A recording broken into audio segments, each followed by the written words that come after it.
Presiden Prabowo memberikan pembekalan untuk jajaran Kabinet Merah Putih di Akademi Militer Magelang, Jawa Tengah.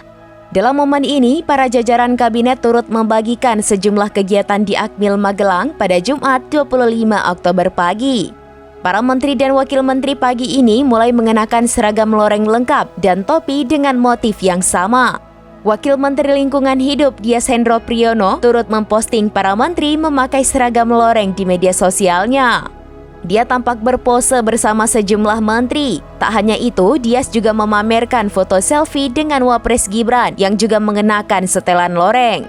Sementara Wakil Menteri Dalam Negeri Bima Arya Sugiarto juga mengunggah foto selfie. Ia terlihat foto selfie dengan Presiden Prabowo Subianto dan menteri lainnya. Bima juga sempat berfoto dengan Wapres Gibran Raka Buming Raka. Postingan serupa juga diunggah Zita Anjani, utusan khusus Presiden bidang pariwisata. Melalui akun Instagram pribadinya, Zita mengunggah momen foto dengan sang wakil presiden.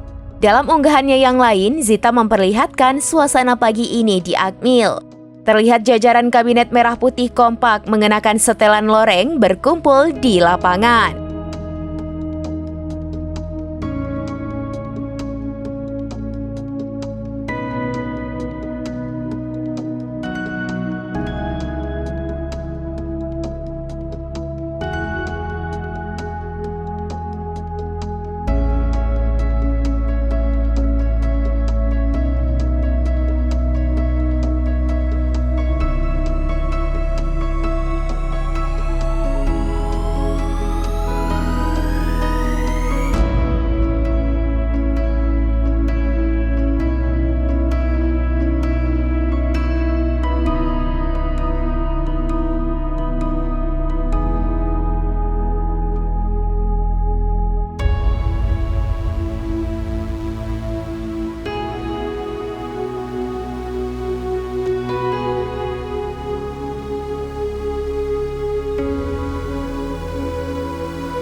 Download Tribun X sekarang, menghadirkan lokal menjadi Indonesia.